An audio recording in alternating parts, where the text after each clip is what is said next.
Depuis toujours, vous ouvrez cette fameuse porte avec la clé de l'imagination. Au-delà, c'est une autre dimension. Une dimension sonore, une dimension visuelle, une dimension de l'esprit. Vous pénétrez alors dans un univers aussi vaste que l'espace et aussi intemporel que l'infini. Ça y est, vous êtes entré dans la quatrième dimension.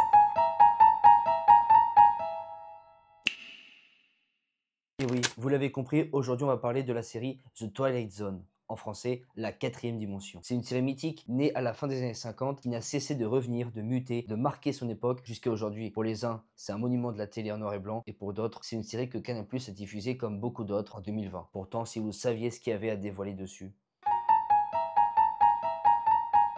Nous sommes à la fin des années 50. Aux États-Unis, la télévision est encore jeune. Elle va diffuser des séries familiales, mais pas forcément tout ce qui traîne autour du paranormal. Elle diffuse surtout des comédies familiales, des westerns, des talk shows, peu de place pour la critique sociale ou les sujets sensibles. Rod Serling, lui, il est déjà un scénariste reconnu. En 1955, il écrit Patterns, un téléfilm diffusé en direct qui raconte le monde impitoyable des grandes entreprises. C'est un succès critique immense, il gagne un Emmy Award. Mais à chaque fois qu'il veut aborder des thèmes sensibles à la télévision régulière, Serling se heurte à la censure. Et c'est là qu'il va comprendre une chose. La science-fiction et le fantastique peuvent servir de parabole. Parler de martiens, de mondes parallèles, de robots, c'est en fait parler de racisme, de totalitarisme, de peur nucléaire. Il sera inspiré par des auteurs comme Ray Bradbury, H.G. Wells ou même Richard Matheson. Et Serling, il propose à CBS une série anthologique, The Twilight Zone.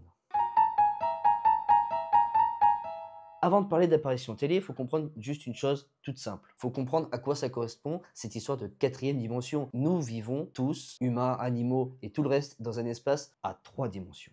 Tenez, par exemple, si je me déplace en ligne droite, en avant ou en arrière, c'est une première dimension.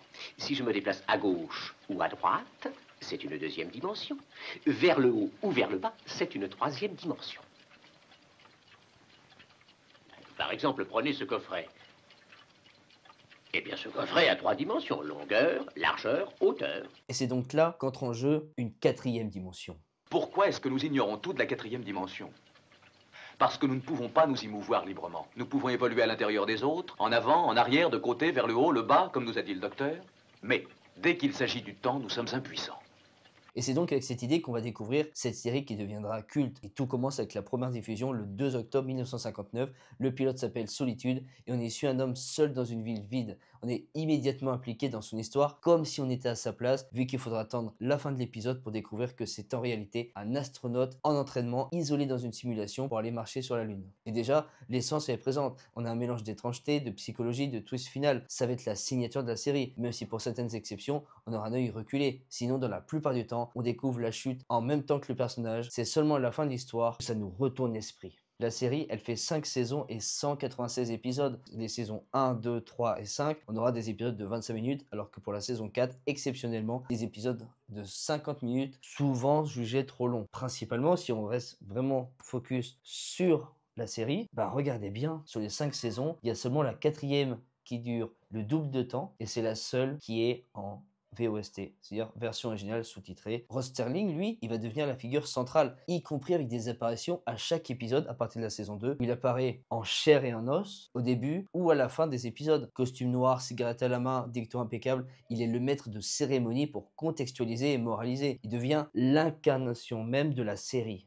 C'est vous dire. Et chaque épisode, c'est une femme moderne. La série, elle aborde la peur du nucléaire, vu qu'on est en pleine guerre froide à l'époque. On a la solitude, l'aliénation, la paranoïa, le progrès scientifique et ses dérives, le rapport au temps et à la mort, toujours avec un ton particulier. Ni gore, ni grand spectacle, rien du tout. C'est juste une ambiance psychotique et morale. Dans le lot, on aura quand même des épisodes cultes comme Question de temps en 1959 où Henry Bemis, obsédé de lecture, lui, il survit à une apocalypse de peu avant de casser ses lunettes, symbole de l'ironie cruelle de la série. On a aussi Y a-t-il un martien dans la salle en 1960. Dans cette histoire, c'est un bar avec quelques personnes où tout le monde devient paranoïa quand on croit à une invasion extraterrestre. Sinon, on a un autre épisode aussi, L'œil de l'admirateur, sorti en 1960. Là, on a une femme qui est opérée pour redevenir normale, mais en fait, c'est la société entière qui a un visage monstrueux. Autre épisode, Comment servir l'homme en 1962. Ça commence avec des martiens, plutôt des extraterrestres, qui débarquent sur Terre en disant on est là pour faire la paix, génial, super, merci, ça fait plaisir. Et puis, il y a des personnes, ils découvrent que les extraterrestres sont un livre, un fameux livre, mais ils n'arrivent pas à déchiffrer. Jusqu'au moment, ils se rendent compte que le livre, c'est un livre de recettes pour manger les humains. Et c'est trop tard parce que les humains sont déjà partis dans leur vaisseau pour l'autre planète où ils vont se faire terminé. Sinon, on a Cauchemar à 20 000 pieds en 1963. Là, on a William Shatner qui voit une créature sur l'aile de son avion, mais personne ne le croit. Et je peux vous dire que c'est horrible comme sensation.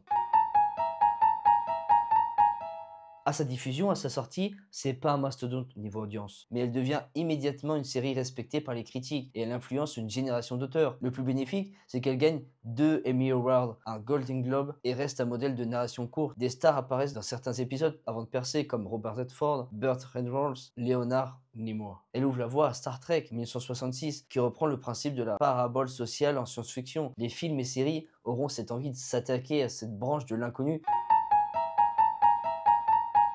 Vous vouliez plus de 25 minutes? Ils ont pensé à vous. Produit par Spielberg et Landis, on retrouve une sorte de long métrage sous forme de 4 segments, tous inspirés d'épisodes. Ce sera un film inégal mais culte, qui entretient la légende de la série dans la même décennie, dans les années 80. Les chaînes, elles veulent moderniser la série. Certains épisodes, ils sont colorisés artificiellement. Heureusement, au début des années 2000, on restaure à nouveau la série en haute définition dans son format original. Dans les années 50-60, on a la version originale en noir et blanc. Dans les années 80, ils ont pris d'autres acteurs, d'autres lieux. Ils ont essayé de faire un petit peu les mêmes épisodes. C'est un remake, c'est un mélange. Ils ont essayé de faire quelque chose. Ça s'appelait la 5e dimension. Et puis, dans les années 2000, la 13e dimension. Et c'est vraiment dans ces deux versions colorisées qu'on avait plein de références. Sans Twilight Zone, pas de X-Files, pas de Black Mirror. À l'heure où les séries multiplient les saisons interminables, Twilight Zone reste un bijou audiovisuel et immersif. Et voilà comment une série en noir et blanc des années 60 a traversé les décennies, inspiré des générations entières et continue encore plus, 60 ans après, à nous rappeler que parfois, la fiction est le meilleur miroir de la réalité.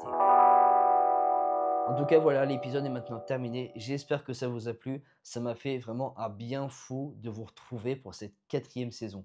4e saison, 4e dimension. Moi, je dis le hasard. Je pense surtout qu'il va falloir s'abonner, liker, commenter, partager. Hyper important pour qu'on puisse ne pas louper tout ce qui va se passer pendant l'été. Je me suis dit, il faut trouver des épisodes, franchement, ils vont adorer. Et j'espère que ça va être le cas. Alors, on se retrouve dimanche prochain, 18 h. Alors, c'était Nico. Bonne matinée pour les leftos, bonne soirée pour les couches tard. Ciao.